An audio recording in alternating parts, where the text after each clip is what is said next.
Olá, amigos, amigas, boa noite a todos, todas. Tudo bem com vocês? Espero que sim. Aproveito para desejar uma boa semana. Já pedi aí para vocês se inscreverem em todos os canais parceiros que retransmitem meus programas. No meu canal é possível também entrar de membro, em alguns outros canais parceiros também.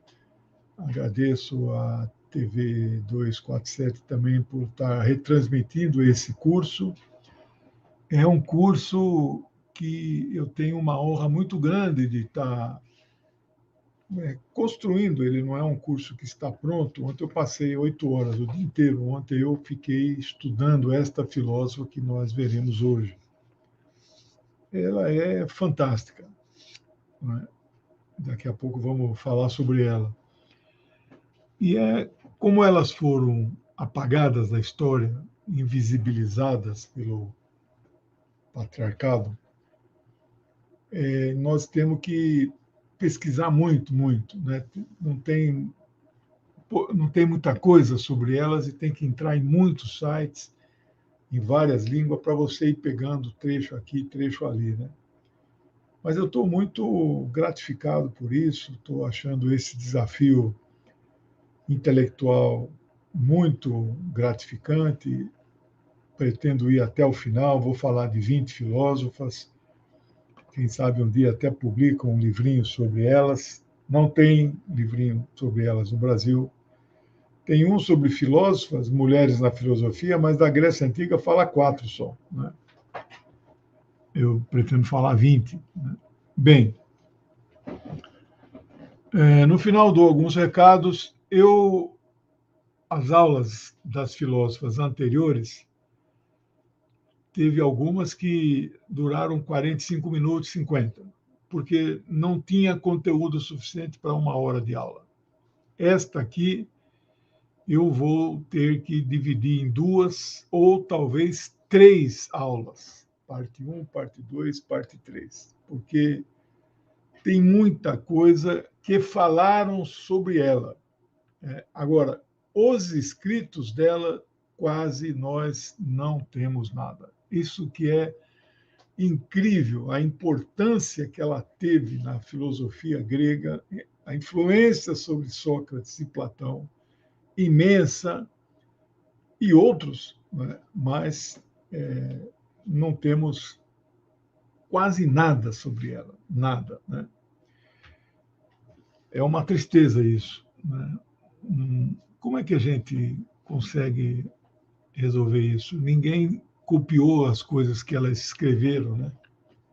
Cópia de cópia de cópia, manuscritos, né?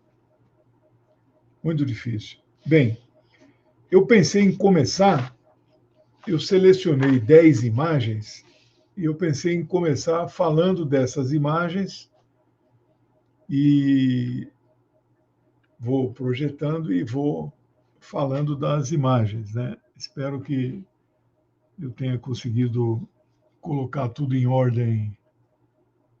Eu queria só aqui agradecer aqui o meu amigo João Barreto, porque ele entrou de membro. Se vocês puderem entrar de membros do canal, ajuda muito, a partir de R$ 6,90 por mês. E então é muito importante isso, né? Para eu conseguir o mínimo de recurso para comprar livros, tirar a xerox. Né? Esse livro aqui é a Bíblia do livro sobre mulheres filósofas, o livro 1, né? No Amazon custava R$ 1.200. Então eu consegui o PDF, aí você tira a xerox, encaderna e estuda, né? Claro, em inglês. Então, você vê, até a importância política e filosófica dela é tão grande que tem muito mais imagens sobre elas, pinturas de quadros feitos sobre ela, para vocês terem uma noção aí como ela teve importância. Este é um quadro pintado em 1861 pelo francês Jean Leon Gérôme. E ele diz assim: Sócrates procura Alcebíades na casa de Aspásia. A casa de Aspásia, que alguns detratores patriarcais que procuram manchar a memória destas mulheres maravilhosas chegam a dizer que teria sido uma cortesã, e esta casa era a casa onde os homens frequentavam para, né, obter prazer. Um absurdo. A maioria dos historiadores refuta isso com veemência. Era uma casa de debates, era uma casa de filosofia, era uma escola para a formação de mulheres. Não existia escola, e muito menos para mulheres, né? E Alcebíades era um general grego muito famoso, e ele estava, né? A casa dela era frequentada por pessoas de muita importância na sociedade ateniense, né? Depois eu vou falar a vida dela, onde é que ela nasceu, tudo isso aí depois dos slides, né? Tá bom?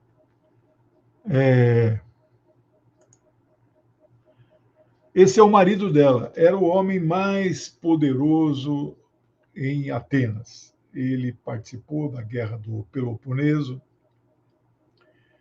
e era um grande orador, e tudo indica que ela era quem escrevia os discursos de Péricles, né? Ele não pôde formalizar o casamento com ela porque ela era estrangeira em Atenas. Depois eu explico tudo isso. Então, este é um busto de Péricles, cópia de um busto, né, feito por um escultor grego, que não tenho mais informações, Clesilas, está no Museu Pio Clementino do Vaticano. O busto original é de 430 antes da Era Comum. Este também é um busto dela, da Aspásia. Não há informações sobre o seu escultor, nem a data em que ele foi feito, se esta imagem é a que mais se aproxima dessa grande mulher, grande oradora, professora de retórica, filósofa, né? Também está nesse mesmo museu do Vaticano. Olha que quadro lindo esse. Lindo, lindo, lindo. É uma pintura também de um francês, Nicolas André Monsier. É de 1801. Ela está no Museu de Belas Artes de Pushkin, Moscou. E o título, Aspásia fala a Sócrates e a Alcebíades, que ouvem com atenção.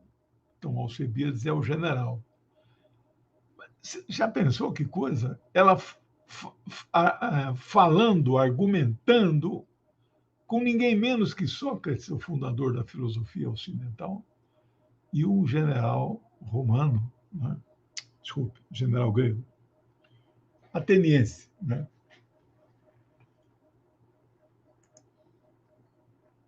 Aqui é um retrato também pintado por um francês que não tenho a data, Louis Hector Leroux,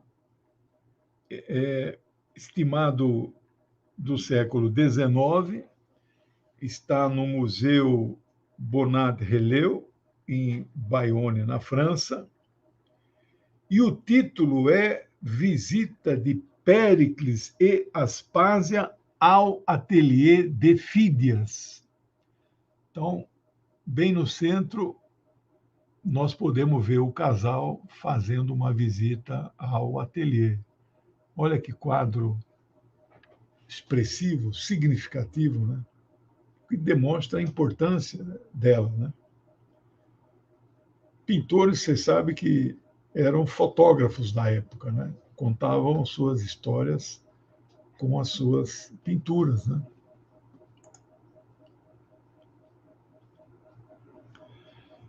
Essa é pintada também por uma pintora, Marie Brullière. A data precisa é 1794.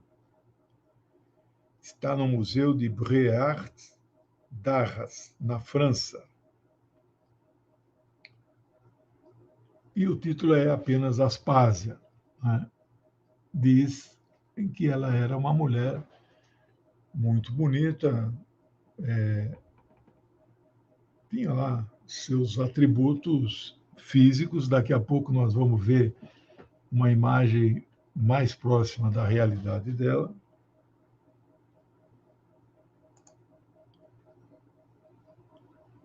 Aqui a qualidade não está boa, né, dos slides, eu peço desculpas, né? Aqui pintado também por um francês, Michel Corniel. A data é 1670. Este quadro está no Palácio de Versalhes. Aspásia cercada de filósofos. Dá uma olhada a importância que ela tinha. Ela como centro dos acontecimentos. É impressionante, né?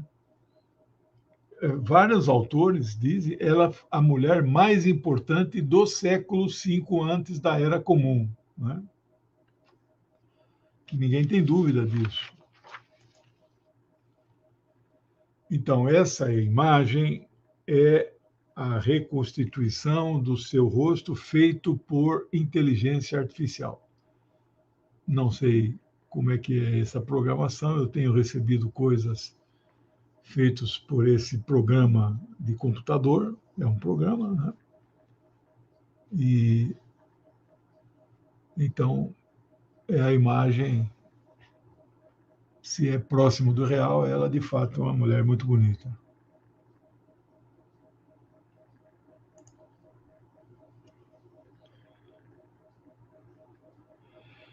Aspásia conversando com seu marido Péricles. Os autores falam concubina, amante, como se o status, né, fosse ter algum significado. Ela era a mulher mais inteligente, mais intelectualizada de toda Atenas, né? O autor desconhecido, mas é um quadro muito expressivo, né? Eu, nas várias linhas de pintura, eu sou o chamado retratista, né? Aquele que mostra mesmo que você não precisa ficar interpretando para ver o que será que o autor estava querendo dizer, etc. Isso aí, para mim, é esconder a arte do povo. Então, eu prefiro assim, você bate o olho, você está entendendo, né? E a última imagem que eu tenho, também um quadro de autor desconhecido, é ela contemplando provavelmente o que seria o Partenon ali no fundo, né? Espero que vocês tenham gostado. São algumas imagens para introduzir a nossa aula de hoje. 24 páginas manuscritas, por isso que uma aula nem pensar. Meu amigo Wagner Campanello, fazendo muitos comentários, ele me mandou um resumo que eu aproveitei bastante coisa. Ele é um grande estudioso, pesquisador. Aspásia de Mileto. As pessoas não tinham sobrenomes. Então, convencionou-se dizer a cidade em que a pessoa nasceu, homem ou mulher, que fica como se fosse, na prática, um sobrenome. Mileto, não é, era uma cidade na Ásia Menor, existe até hoje, fica na região do sul da Jônia, hoje é Turquia. Mas era uma colônia grega, né? Ou ateniense.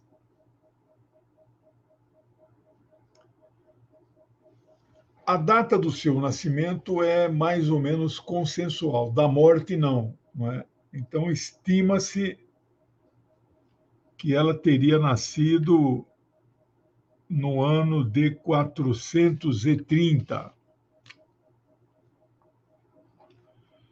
e morreu mais ou menos em 399 a 401 antes da Era Comum, estimativa de idade de 70 anos, que é ali quando acabou a Guerra do Peloponeso. Depois eu explico. Dizia-se que o termo atribuído a uma mulher como ela era meteca. O que era meteca em Atenas? Eram mulheres estrangeiras que moravam na polis é cidade, polis de Atenas. Ela era uma meteca. Todo mundo sabia disso. É como se você fosse um cidadão de segunda categoria. Pois eu vou falar do filho deles, que é só metade ateniense, porque é só o pai é ateniense. Tiveram que fazer uma lei lá para revogar uma lei anterior para que ele tivesse cidadania ateniense. Olha só como era uma sociedade elitista. Então, mudando-se para Atenas, ela se relaciona com ninguém menos que Péricles, que era um grande estadista, grande orador e general da Grécia Antiga, considerado um dos maiores líderes deste período que eles chamam de período democrático ateniense. Não tenho dúvida nenhuma, é a maior personalidade política da sua época. Né? Bom, tudo com relação à vida de Aspásia é controverso, seja em relação à sua trajetória, seja em relação à sua produção acadêmica, sobre o que ela fazia. Né? Da mesma maneira que eu fiz com outras filósofas da antiguidade, eu vou adotar aqui a versão mais aceita pela maioria dos historiadores. Se é exatamente a verdade, eu vou ficar, digamos, com essa verdade. Né? Meu amigo Danilo fazendo uma contribuição, que eu agradeço, ele que é membro do canal, é sempre bem-vindo. Com Péricles, ela teve um filho, que também levou o nome de Péricles o Jovem, que também foi um comandante militar, um general. Ali você não fazia carreira, você era nomeado general. Né? E ele participou de uma batalha naval muito importante, chamada de Batalha de Arginusa, por volta de 406. Meu amigo Howe, obrigado aí pela presença. Então, essa batalha, a mãe já tinha falecido, e foi uma das batalhas da Guerra do Peloponeso. Obrigado, Terezinha. E, apesar dele ter vencido a batalha, ao final da guerra, ele acabou sendo executado junto com outros 6 generais. Ela é considerada, né, já disse isso, a mulher mais importante de Atenas nesta época, ainda que fosse estrangeira. Era a mais conhecida e intelectualizada na cidade inteira. Né?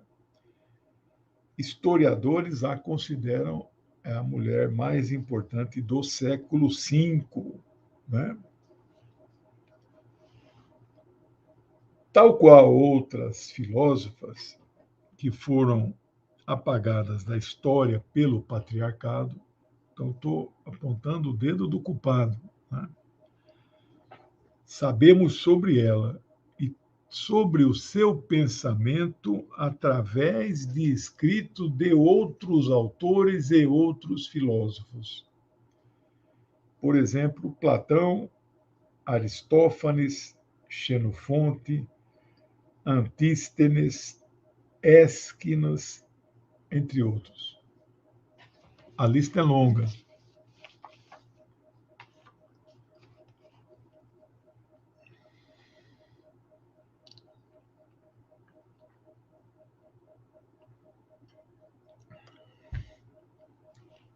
Na filosofia antiga da Grécia clássica, ela é retratada como professora de retórica. Isto é um outro nome que nós damos, que as pessoas davam na época, para filósofas, né?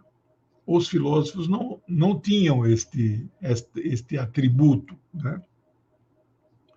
Bem, em um dos diálogos de Platão, vocês sabem que Platão escreveu uma obra chamada Diálogos. São vários volumes, acho que são 5, pelo menos. E nesses diálogos, Sócrates participa da maioria deles, às vezes discutindo com um discípulo seu. Nós não sabemos como Platão, se ele ficava tomando nota dessas conversas, ou se ele ouvia e chegava em casa e procurava reproduzir aquilo que ele tinha ouvido. O importante é impressionante a riqueza de detalhes que ele dá. Por isso que alguns chegam até a duvidar da existência de todos esses personagens e levantando, será que, né, Sócrates e outros não foram personagens criados por Platão? Não foram, porque tem outros autores. Ô, Paulo, muito obrigado aí pela sua contribuição. Outros autores atestam. Atestação é uma forma de comprovação histórica do personagem, né? Bom, mas um dos diálogos muito importante é com uma pessoa, Sócrates e esta pessoa, chamado Menexeno, com acento circunflexo no E. Menexeno, é com X, né? Menexeno. E neste diálogo, Platão a descreve, a retrata como orientadora de Sócrates. Então, vejam a mulher que, mais para frente nós vamos falar, ensinou Sócrates a discursar. Tudo indica que o método socrático, que eu vou falar dele daqui a pouco, ela que ensinou o cara, e não restaram nada dela, né? É impressionante. Aliás, já falei, boa parte dos discursos de Péricles, provavelmente ela que escreveu. O mais famoso é o chamado discurso fúnebre, quando ele fez em homenagem aos mortos da Guerra do Peloponeso, né? Que Atenas venceu contra Esparta, né? Então, no trecho final do diálogo, Sócrates reproduz um longo discurso feito por Aspásia na sala do que ele chama do Conselho de Atenas. Era provavelmente um órgão de poder na cidade. E Aspásia discursou no conselho, né? E aí também não sei como é que isso foi possível, mas Sócrates reproduziu, né, esse discurso e Platão tomou nota. No original, eu não vou ler o discurso inteiro, porque são 3 páginas. Eu vou ler a parte final do discurso, mas é impressionante, né? Porque esta é a opinião dela, né?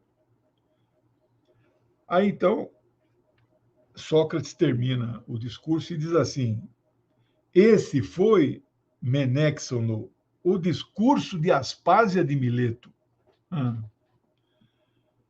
E Menexeno Menexeno diz: por Zeus, Sócrates, bem-aventurada é, segundo você diz, Aspásia, se ela é capaz de, sendo mulher, compor discursos como esse. Então, esse discípulo de Sócrates não se conforma de uma mulher ter feito um discurso tão maravilhoso. Se vocês entrarem aí, pesquisarem, né, discurso de Aspásia, no diálogo de Sócrates e Menexeno, você vai ver o texto inteiro. E aí Sócrates rebate: mas se você não acredita, venha comigo para escutar ela discursando pessoalmente. Ao que Menexeno diz: muitas vezes, Sócrates, eu já me encontrei com ela por acaso e sei muito bem como ela é. Portanto, Sócrates o convidou para ir na sala do conselho, porque, pelo entendimento aqui, ela sempre discursava. E até o discípulo aqui, o jovem filósofo, está dizendo que já tinha encontrado. E Sócrates disse: e então, não está admirado com ela e não está agradecido hoje pelo seu discurso?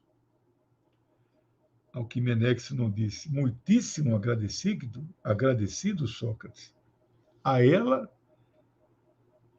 ou a qualquer outro que tenha proferido esse discurso para você. Ele ainda tinha dúvida.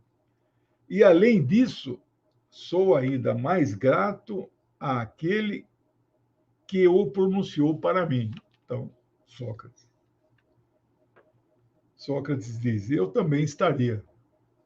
Mas olhe lá, de jeito nenhum me denuncie, para que no futuro eu possa transmitir muitos e belos discursos políticos dela. Fique tranquilo, não te denunciarei, somente os transmita. Assim será. Então, este diálogo escrito por Platão relata Sócrates lendo ou falando de memória um discurso que ele tinha acabado de ouvir da mulher mais importante de Atenas, Aspásia de Mileto.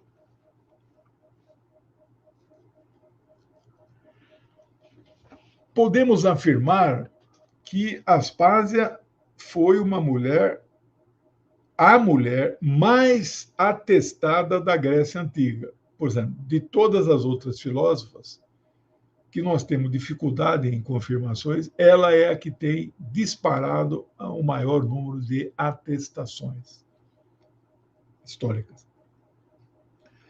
Ela aparece, além desses diálogos, em uma comédia ateniense, e posteriormente no século II, quando um grande historiador e biógrafo de Péricles, chamado Plutarco, que viveu entre 46 e 120, era também um magistrado, e ele escreveu, abre aspas.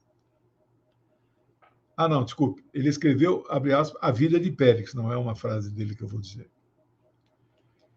Neste livro, A Vida de Péricles, ele dá o mais completo relato biográfico sobre Aspásia. Então, nós conhecemos muito dela. Agora, tem historiadores que ficam com o pé atrás porque ele escreve muito longe dos fatos ocorridos, né? Se ela morre por volta de 400, ele nasceu em 46, na era atual. Então, vamos supor que ele tenha escrito isso lá pelo ano 70. Portanto, são quase 500 anos que separam. Mas ele deve ter feito muitas pesquisas sobre ela e sobre Péricles. Você sabe que eu estudo muito religiões, né? Teologia, e não é só a cristã, estudo várias, já pesquisei muitas. E claro, o judaísmo, o cristianismo e o islamismo são os que eu mais estudo. E os evangelhos, chamados evangelhos canônicos, porque tem os apócrifos, lá do Mar Morto, Nag Hammadi, né? 1947, que a igreja não reconhece. Eu já li todos eles, são mais ou menos 7, tenho todos aqui. E os evangelhos chamados canônicos, Marcos, Mateus, Lucas e João, não é?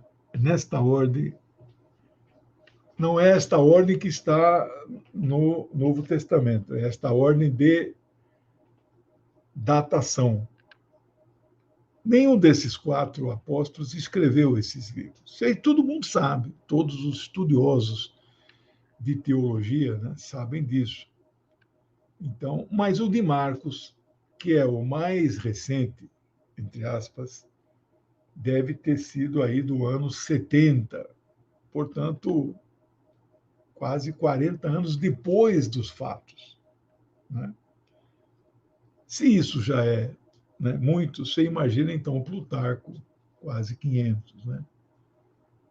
Esse é um problema daqueles que, por exemplo, quando dei o curso lá de filosofia oriental, que está no meu canal, vocês podem ver lá, tem uma playlist, são 20 aulas. Os filósofos chineses, eu falei 3, filosofia chinesa, indiana, persa, judaica e árabe. O caso do Kung Fu Tse, que nós conhecemos por Confúcio, ele não escreveu nada.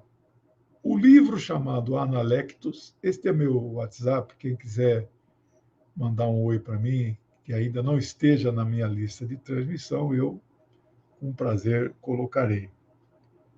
Analectos saiu 200, 300 anos depois. A mesma coisa Siddhartha Gautama, conhecido como Buda, 300, 400 anos depois, né?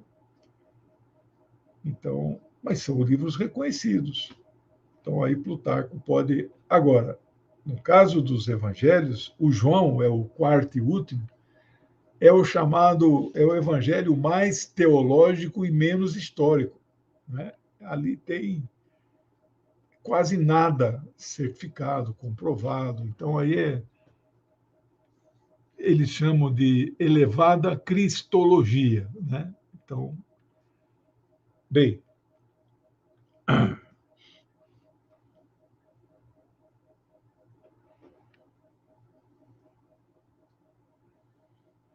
alguns autores, então, já fazem essa crítica que eu mencionei, escreveram muito tempo depois, e também alguns dizem que ele distorceu, de alguma forma, a realidade. Mas a verdade é que a maioria dos historiadores ainda depende destas informações. Digamos, essa é uma das principais fontes, mas não é a única, são 7, 8 fontes. Sobre sua família, quase nada se sabe. O pai chamava-se Axíoco, que também era de Mileto e era de uma família muito rica. O nome Aspásia, do grego, que se pronuncia aspazomai, pode significar muitas coisas. A desejada, a mulher abraçada, a deleitante, a acolhida.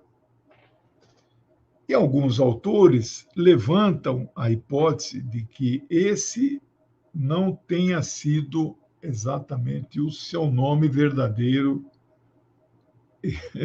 Não fala de batismo porque não tinha batismo, mas ela provavelmente tenha adotado este nome ou apelido que era muito comum naqueles tempos, né? Ali hoje, alguns atores famosos em Hollywood, a gente não sabe o nome de registro de nascimento, né? Eles adotam nomes artísticos, né? Não sabemos as razões pelas quais ela e sua família saíram de Mileto e mudaram-se para Atenas.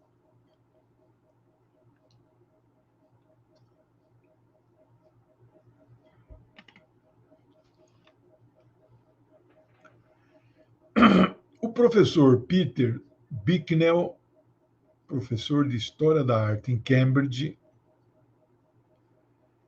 ele descobriu um túmulo do século IV antes da Era Comum, onde há uma sugestão que Alcebíades de Escambônidas teria casado com uma irmã de Aspásia, ainda em Mileto. E quando ele voltou para Atenas, ela, que havia ficado órfã, teria vindo com ele sob os seus cuidados. Então, esse Alcebíades, casado com uma irmã dela, então, cunhado dela. E teve um filho também chamado Alcebíades, que é aquele general que nós vimos, né? Então, essa é a única, digamos, a única atestação que nos indica que ela teria mudado por ter ficado órfã e vindo com o velho Alcebíades,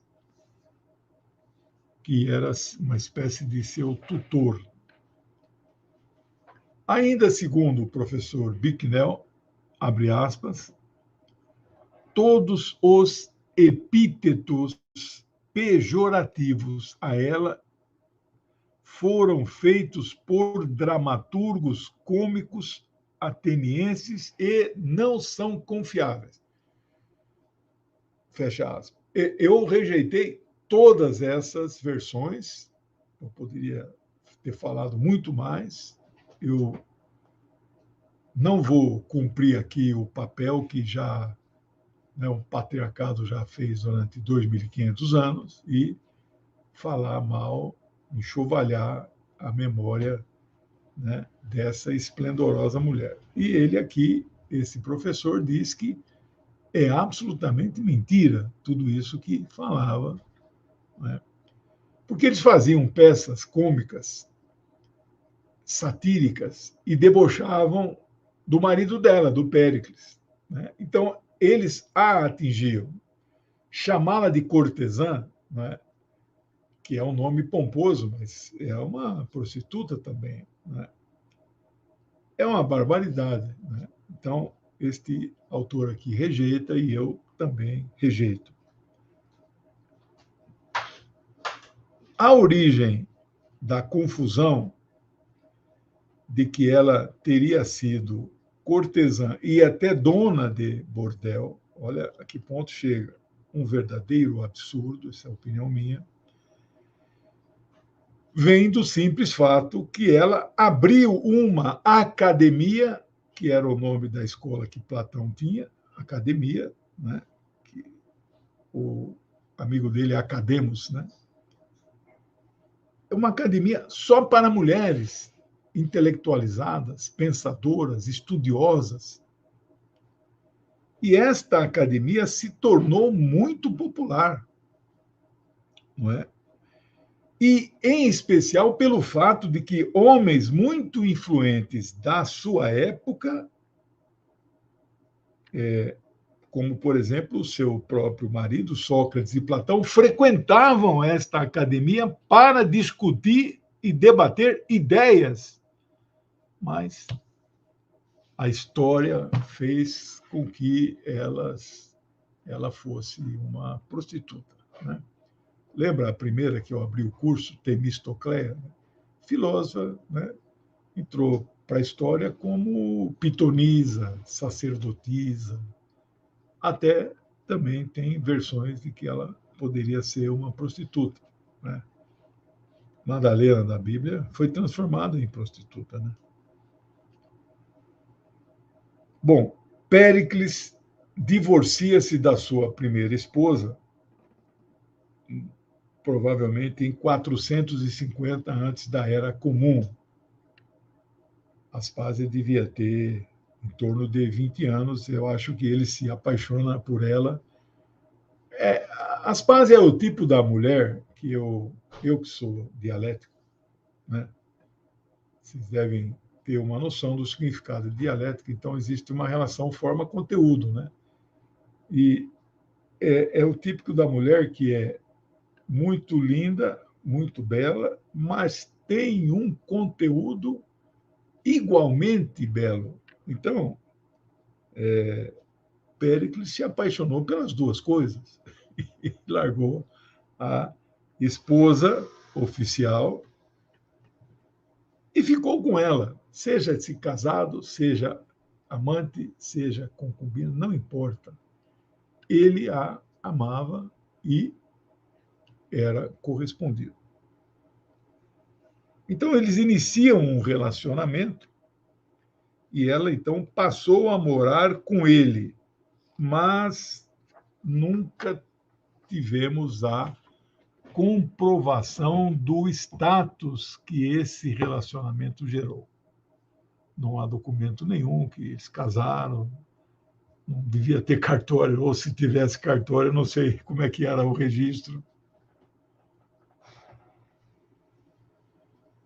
E aí, alguns autores apontam, então, essas três formas de possível relacionamento. Esposa, concubina, por ela ser meteca, né, a mulher estrangeira, e até como amante ou mesmo cortesã que tinha Péricles como seu cliente. Então, isso é um conjunto de autores que são essas possibilidades, 3 ou 4, mas eu refuto veementemente este de cortesã em que ele era a sua cliente. Nos meios mais elevados da sociedade ateniense, ela era conhecida pelos seus dotes discursivos. Entenda bem, uma pessoa que é bom orador, ele tem que ter um bom conteúdo. Não é um conteúdo ruim, por melhor que seja o orador, não faz aquele discurso ser um bom discurso, né? E ela também tinha dotes de conselheira, né? E aconselhava mulheres, esposas, como vimos em uma ou duas filósofas anteriores, elas tinham opiniões sobre relacionamentos, comportamentos das mulheres, como se relacionar em um casamento, tarefas de uma mãe. Então, isso para a época era muito importante, né? Como, aliás, para hoje. Quando minha filha nasceu, tinha aquele livro famoso dessa grossura, né? Ô, amor, obrigado. Hora do café. A caneca marxista. Quem quiser, tem na minha lojinha da editora.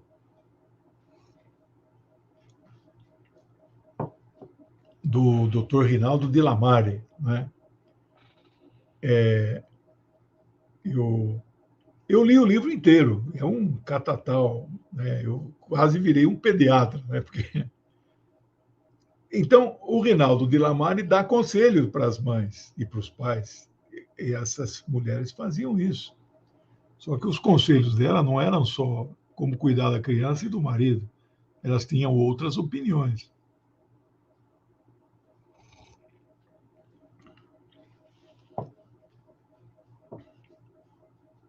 Segundo Plutarco, que é o maior biógrafo de Péricles,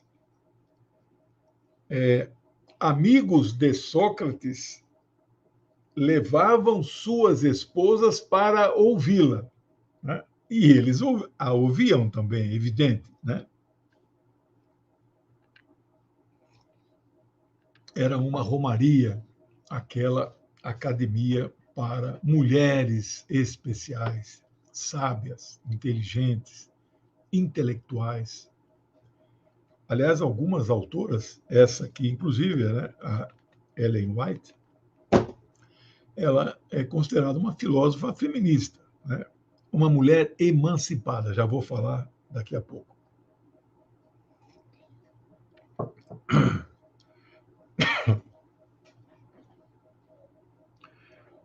Em 429 antes da Era Comum, lembrando que os números vão diminuindo, porque eles são números negativos, que eles são antes da Era Comum, considerando Era Comum o nascimento de Jesus Cristo. Eu quero aqui agradecer aqui a minha amiga Maria do Carmo Silveira Caetano pela contribuição, e eu fico muito contente em saber que ela está gostando do nosso trabalho. Depois eu vou falar do curso que eu estou dando às quartas-feiras. Essa semana vai ter muito programa extra, por causa, amanhã, 50 anos do golpe no Chile, 11 de setembro de 73. E é também 22 anos das Torres Gêmeas. Amanhã eu vou falar em vários canais. Esse aqui é a minha chave Pix, quem quiser fazer uma contribuição também direto. Amanhã vou falar em vários canais também sobre o resultado do G20, que acabou hoje lá, né, em Nova Delhi. Né? Lula hoje é o presidente do bloco. Né? Lula é o Brasil, né? Mas ele representa o Brasil.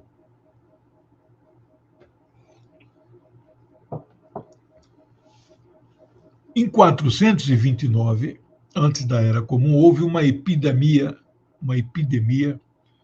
em Atenas.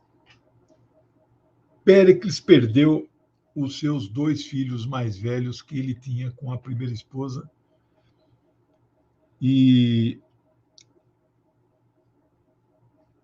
a sua irmã também morreu na epidemia. Ele iria morrer um tempo depois de todas essas pessoas, 2 filhos e a irmã.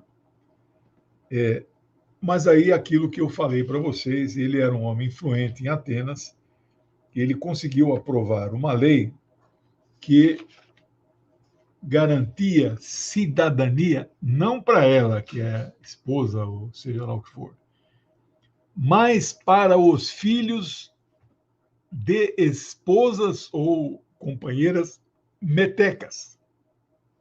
Metecas são as mulheres estrangeiras. Então, os filhos destas mulheres eram só meio atenienses. E não era garantido que eles tivessem cidadania. Eu não sei o que significa cidadania. Nessa época não existia provavelmente nenhuma carteira de identidade, mas todo mundo sabia quem era ateniense, quem era estrangeiro. Né? Então, esta lei, que a mãe poderia ser meteca, mas o pai sendo ateniense, esta criança teria cidadania ateniense. Então, antes de morrer, ele aprova a mudança na lei, que a lei era só de pai e mãe ateniense. E aí o filho pôde ser nomeado general, né?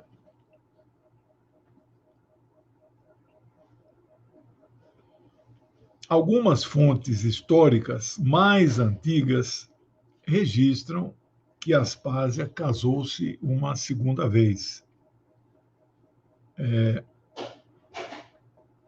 Como já dissemos em aulas anteriores, era impossível uma mulher viver sozinha ou com seus filhos na cidade de Atenas.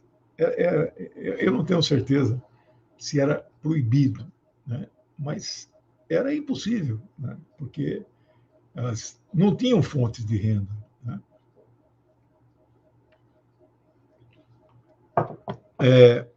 Este segundo marido, as fontes dizem que chama Lísicles,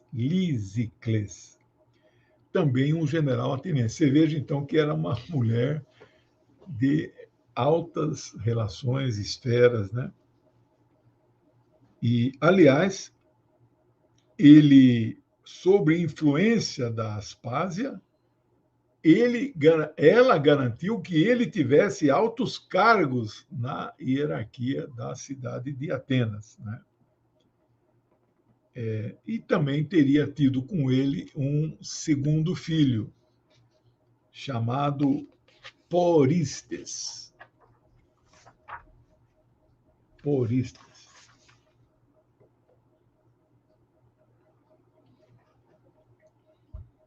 Vocês sabem que existe um filme, o único filme hollywoodiano bem feito, sobre aquela filósofa de Alexandria, Hipátia de Alexandria. Filme de 2 horas, muito bonito. A história, essa vai ser uma das últimas que eu vou falar, que vai demorar as 3 aulas. E tem muito material, né? Eu queria que Hollywood fizesse um filho dessa. Esse que eu estou falando aqui daria um roteiro, né? Claro, eu não sou roteirista, né? Alguém teria que desenvolver, né? Mas não acha nada na internet. Não tem um vídeo, né? Ela recebeu muitos rótulos, a Aspásia. É um nome bonito, é um nome forte. Muitas mulheres chamam Aspásia, né?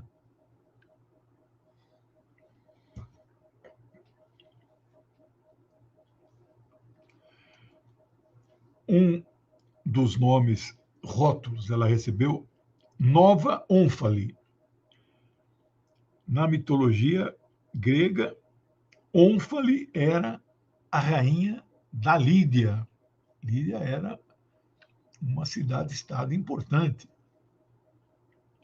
E ela era uma nova Ônfale. Dejanira, na mitologia grega, era filho de Eneu, rei de Calidão, que fica hoje na Etiópia. Dejanira. Então, ela era considerada uma nova Dejanira. Era, você já ouviu falar?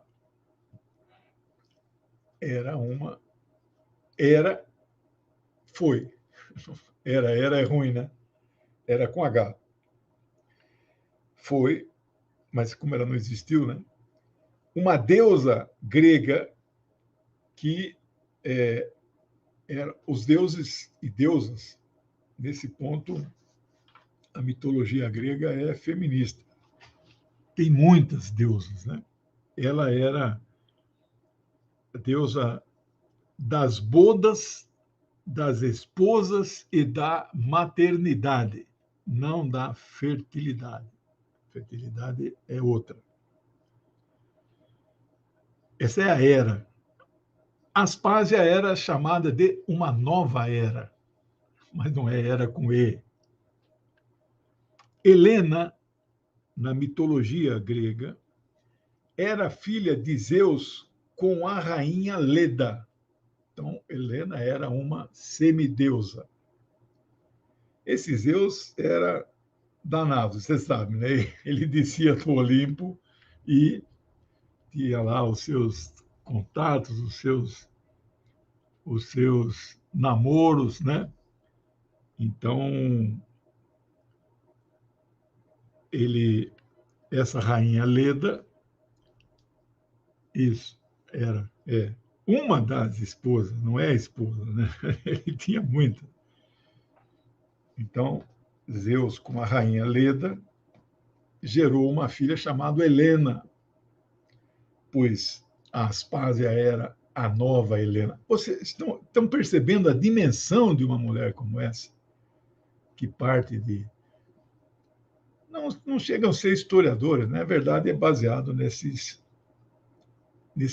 teatros cômicos, satíricos, que os caras escreviam e apresentavam de forma pejorativa, e eu rejeitei completamente essa versão, né? Muitas tradições da antiguidade creditam, aí do verbo creditar, creditam a Aspásia a invenção do que ficou conhecido como método socrático. Portanto, tem autores que dizem que não foi Sócrates que inventou o método que ele imortalizou, né? Lembrando que esse é um método em que o mestre leva os seus discípulos, seus alunos, a um diálogo, conduz o diálogo com perguntas que têm um objetivo, né, definido, aonde ele quer chegar, para que o próprio discípulo, aluno, entenda e reconheça, eventualmente, algum equívoco. Então, a fundamentação, o mestre não impõe uma, né? Ele leva você a uma conclusão a partir do que se diz perguntas muito simples ou quase simples, né? Então, há duas fontes que dizem que Aspásia foi a verdadeira maiêutica, é isso mesmo. A Eliédna também é bem versada aqui na filosofia, né? Pessoal, eu acho que vou parar por aqui. Ainda faltam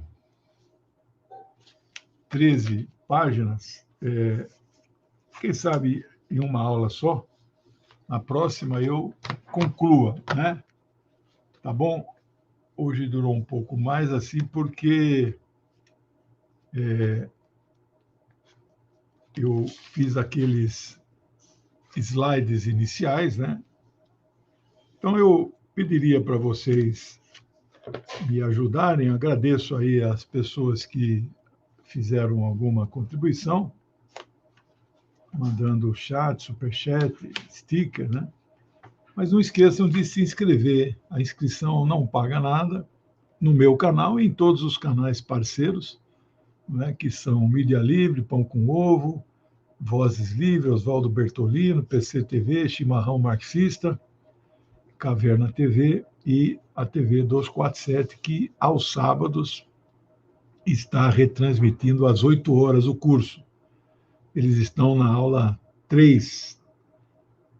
E eu estou aqui hoje, é a aula 7. Então, a aula que vem, a aula 8, é a parte 2 da nossa querida Aspásia, que tem muito material sobre a vida dela, mas pouco material sobre o seu pensamento, né? Tá bom? Se você puder compartilhar, também dizem aí que ajuda muito, tá certo? Pessoal, avisos, né? Amanhã, 19 horas, toda segunda, canal Painel Brasil com a jornalista Rosa Sarquis.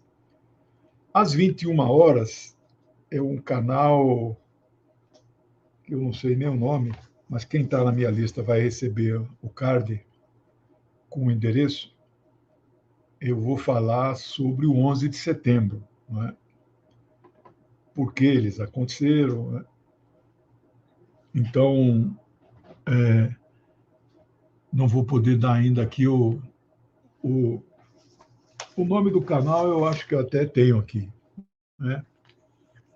Chama Canal História Militar. Ô, Rosana, obrigado aí pelo seu sticker.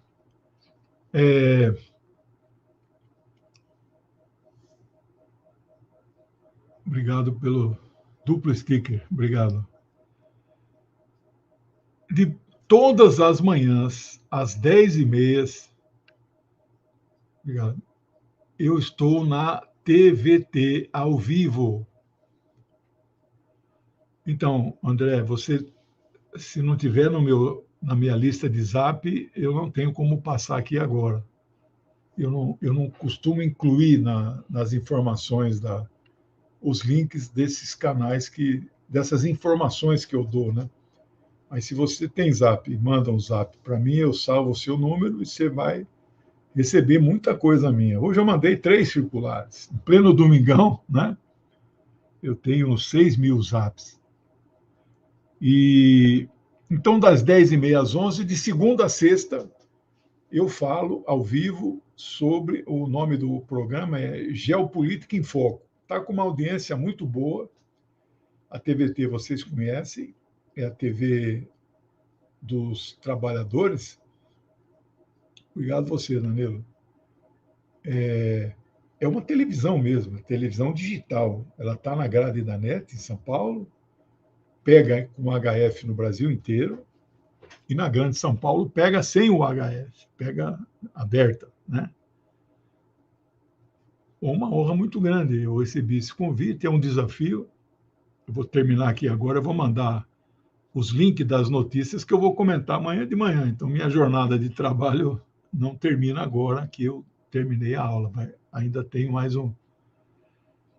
E o programa é 10h30, mas 10 horas eu já estou entrando, já tem ajustes, não sei, microfone, tem que botar aí, aqui atrás tem que abaixar um quadro verde, né? Chama...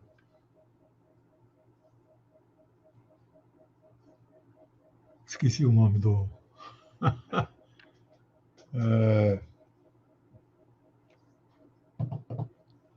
Velhice chegando, né? Chegando não, já está instalada faz tempo, né? Chroma Key, nome do quadro verde. Na quarta-feira, esse é o meu zap. Na quarta-feira é o dia mais puxado. Eu tenho 5 programas ao vivo. Às 10h30 na TVT, à 1 na TV 247. Às 3h30 eu volto na TVT, que já faz 4 anos que eu, todas as quartas, meia hora de comentário internacional. Às 16h, 1 hora, eu fico na DCM TV, e às 19h já será a segunda aula essa semana sobre África. Eu procuro aí uns, como diz o provérbio popular, procuro mais sarna para coçar, né? Mas tá bom, aí eu fico, né, me esforçando, fico lendo, estudando, pesquisando. Vou contar a história das lutas pela independência nacional na África. Semana que vem eu vou começar a falar dos mártires, os que foram assassinados pelo imperialismo porque lutaram pela independência colonial, né? Agora tem uma nova luta de independência, né?